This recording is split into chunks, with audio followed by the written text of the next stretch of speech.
رکیے، اس ویڈیو کو آگے بڑھانے سے پہلے صرف چند سیکنڈ مجھے دیجیے، کیونکہ ہو سکتا ہے کہ آج میں آپ کو وہ بات بتانے جا رہی ہوں جس کا تعلق آپ کے سکون، آپ کے دل، آپ کی دعاؤں اور آپ کے رب سے ہو۔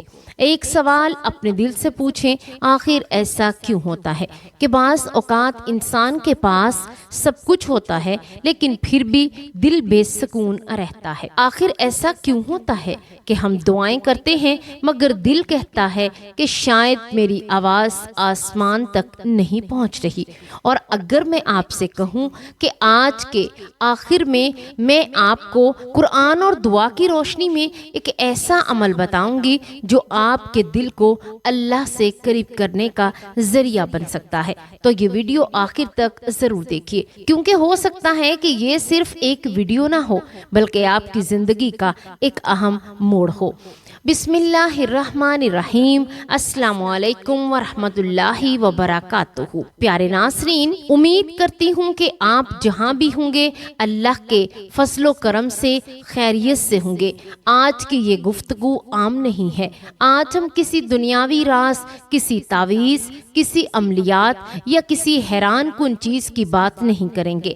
آج ہم اس چیز کی بات کریں گے کہ جس کے بغیر انسان زندہ رہ کر بھی اندر سے مردہ ہو سکتا ہے۔ آج ہم دل کے سکون، اللہ کے ذکر، دعا کی طاقت اور اس نور کی بات کریں گے جو اللہ اپنے بندوں کے دلوں میں اتارتا ہے۔ میرے عزیز دوستو، دنیا میں ایسے بہت سے لوگ ہیں جو ہنستے ہیں مگر اندر سے رو رہے ہوتے ہیں۔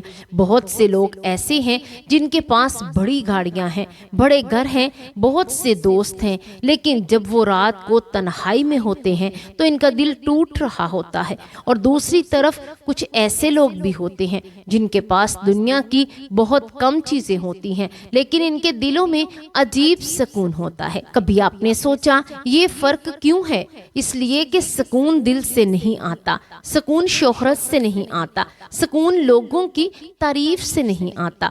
اللہ تعالیٰ قرآن مجید میں فرماتے ہیں الا بذکر اللہ تطمئن القلوب۔ ترجمہ، خبردار، اللہ کے ذکر سے دلوں کو سکون حاصل ہوتا ہے۔ غور کیجئے، اللہ نے نہیں فرمایا کہ دل بینک بیلنس سے مطمئن ہوتے ہیں، اللہ نے نہیں فرمایا کہ دل دنیا سے مطمئن ہوتے ہیں، اللہ نے فرمایا کہ دلوں کو سکون میرے ذکر سے ملتا ہے۔ آج انسان نے بہت کچھ حاصل کر لیا، اس کے ہاتھ میں موبائل آ گیا، دنیا اس کی مٹھی میں آ گئی، لیکن دل کا سکون اس سے دور ہو گیا۔ کبھی رات کو خاموشی میں خود سے سوال کیجئے، آخری مرتبہ میں نے اللہ سے دل کی بات کب کہی تھی؟ آخری مرتبہ میں نے روتے ہوئے دعا کب مانگی تھی؟ آخری مرتبہ میں نے سجدے میں اپنی روح کو اللہ کے سامنے کب جھکایا تھا؟ میرے دوستو، اللہ سے دوری آہستہ آہستہ شروع ہوتی ہے۔ انسان ایک نماز چھوڑتا ہے، پھر دوسری نماز چھوڑ دیتا ہے، ایک دن قرآن نہیں پڑھتا، پھر کئی دن گزر جاتے ہیں، ایک دن ذکر چھوڑ دیتا ہے، پھر دل سخت ہونا شروع ہو جاتا ہے۔ پھر وہ وقت آتا ہے جب انسان کے پاس سب کچھ ہوتا ہے لیکن اندر خالی پن ہوتا ہے۔ ایک مرتبہ حضرت یونس علیہ السلام پر وہ وقت آیا جسے سوچ کر بھی انسان کے جسم میں کپ کپی دوڑ جاتی ہے۔ رات کا اندھیرا، سمندر کی گہرائی اور پھر مچھلی کے پیٹ کا اندھیرا۔ ذرا غور کیجئے، ہر طرف اندھیرا ہی اندھیرا تھا، نہ کوئی دوست، نہ کوئی رشتہ دار، نہ کوئی مددگار۔ ایسے وقت میں حضرت یونس علیہ السلام نے کیا کیا یا کیا کہا؟ انہوں نے دنیا کو نہیں پکارا، انہوں نے لوگوں کو نہیں پکارا، انہوں نے صرف اپنے رب کو پکارا۔ لا الہ الا انت سبحانک انی کنت من الظالمین۔ ترجمہ، تیرے سوا کوئی معبود نہیں، تو پاک ہے، بے شک میں ہی خطا کاروں میں سے تھا۔ اور پھر اللہ تعالیٰ فرماتے ہیں فاستجبنا لہ ونجینا من الغم۔ پھر ہم نے اس کی دعا قبول کی اور انہیں غم سے نجات دے دی۔ سوچیں، جب سمندر کی گہرائی میں ایک بندے کی آواز اللہ سن سکتا ہے، تو کیا آپ کی راتوں کے آنسو اللہ نہیں دیکھتا؟ کیا آپ کی خاموش دعائیں اللہ تک نہیں پہنچتی؟ رسول اللہ صلی اللہ علیہ وآلہ وسلم نے فرمایا، اللہ تعالیٰ اپنے بندے سے 70 ماؤں سے بھی زیادہ محبت کرتا ہے۔ یہ کیسی محبت ہے؟ ہم ایک گناہ کرتے ہیں، اللہ پردہ رکھتا ہے۔ ہم بار بار غلطی کرتے ہیں، اللہ پھر بھی رزق دیتا ہے۔ ہم بھول جاتے ہیں لیکن وہ ہمیں نہیں بھولتا۔ میرے دوستو، کبھی کبھی انسان سوچتا ہے کہ شاید میری دعا قبول نہیں ہوگی، لیکن رسول اللہ صلی اللہ علیہ وآلہ وسلم نے فرمایا، دعا مومن کا ہتھیار ہے۔ آپ کو معلوم ہے سب سے خوبصورت بات کیا ہے؟ اللہ کے دروازے پر کبھی بند نہیں لکھا ہوتا۔ دنیا کے دروازے بند ہو جاتے ہیں، لوگ منہ پھیر لیتے ہیں، رشتے بدل جاتے ہیں، لیکن اللہ نہیں بدلتا۔ ایک نیک شخص فرماتے تھے، میں نے زندگی میں سب کچھ آزمایا، لیکن جب میں نے اللہ کو آزمایا تو کبھی خسارے میں نہیں رہا۔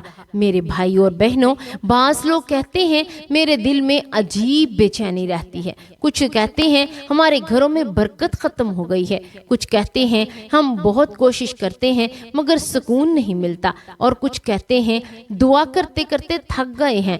آج اپنے دل میں یہ بات بٹھا لیں کہ اللہ آپ کو بھولا نہیں، ہو سکتا ہے وہ آپ کی طرف پلٹنے کا انتظار کر رہا ہو سکتا ہے کہ وہ چاہتا ہے کہ آپ رات کو اندھیرے میں ہاتھ اٹھائیں اور کہیں، یا اللہ میں آ گیا ہوں، یا اللہ میں تھک گیا ہوں، یا اللہ میرے دل کو سکون دے دے۔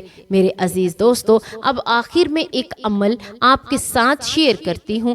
یہ کوئی جادوئی نسخہ نہیں، نہ ہی اس کے مخصوص نتائج کا دعویٰ کیا جاتا ہے، بلکہ یہ قرآن، درود اور دعا پر مشتمل ایک ذکر کا عمل ہے۔ اصل بھروسہ صرف اللہ پر ہونا چاہیے۔ عصر کی نماز کے بعد سب سے پہلے درود ابراہیمی پڑھیں، اللہم صلی علی محمد و علی آل محمد کما صلیت علی ابراہیم و علی آل ابراہیم انک حمید مجید، اللہم بارک علی محمد و علی آل محمد کما بارکت علی ابراہیم و علی آل ابراہیم انک حمید مجید۔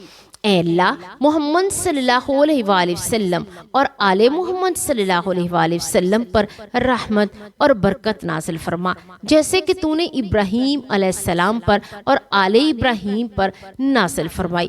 اس کے بعد 7 مرتبہ آیت الکرسی پڑھیں۔ اللہ لا الہ الا هو الحی القیوم لا تاخذہ سنۃ ولا نوم لہ ما فی السماوات و ما فی الارض من ذا الذی یشفع عنده الا باذنہ یعلم ما بین ایدیہم وما خلفہم ولا یحیطون بشیء من علمہ الا بما شاء وسع کرسیہ السماوات والارض ولا یعودہ حفظہما وہو العلی العظیم۔ اردو ترجمہ، اللہ وہ ہے جس کے سوا کوئی عبادت کے لائق نہیں، وہ ہمیشہ زندہ رہنے والا اور سب کو قائم رکھنے والا ہے۔ اسے نہ اونگ آتی ہے اور نہ ہی نیند، جو کچھ آسمانوں میں اور جو کچھ زمین میں ہے سب اسی کا ہے۔ کون ہے جو اس کی اجازت کے بغیر اس کے پاس سفارش کر سکے؟ وہ جانتا ہے جو اس کے سامنے ہے اور جو اس کے پیچھے ہے، اور وہ اس کے علم میں ہے۔ جس کسی بھی چیز کا احاطہ وہ نہیں کر سکتے مگر جتنا وہ چاہے۔ اس کی کرسی آسمانوں اور زمین کو گھیرے ہوئے ہے، اور وہ ان دونوں کی حفاظت اسے تھکاتی نہیں، اور وہی بلند و مرتبہ عظمت والا ہے۔ سورۃ البقرہ آیت نمبر 255۔ اس کے بعد 7 مرتبہ پڑھیں، لا الہ الا انت سبحانک انی کنت من الظالمین، تیرے سوا کوئی معبود نہیں، تو پاک ہے، بے شک میں خطا کار ہوں اور میں خطا کاروں میں سے تھا۔ اور پھر آخر میں دوبارہ درود ابراہیمی پڑھیں۔ اس کے بعد دل سے دعا کریں، یا اللہ ہمارے دلوں کو اپنے نور سے بھر دے، یا اللہ ہمارے گناہوں کو معاف فرما دے، یا اللہ ہمارے رزق میں برکت عطا فرما، یا اللہ جو بیمار ہیں انہیں شفا عطا فرما، جو پریشان ہیں ان کی پریشانیاں دور فرما، جو مقروض ہیں ان کے قرض ادا فرما، جو بے روزگار ہیں، ان کے لیے رزق کے دروازے کھول دے۔ یا اللہ ہمارے والدین پر رحم فرما۔ یا اللہ ہمیں اپنی محبت عطا فرما، ہمیں نماز کی پابندی نصیب فرما، ہمیں قرآن سے محبت عطا فرما، ہماری زندگیوں کو ایمان کے نور سے بھر دے اور ہمارا خاتمہ ایمان پر فرما۔ آمین یا رب العالمین۔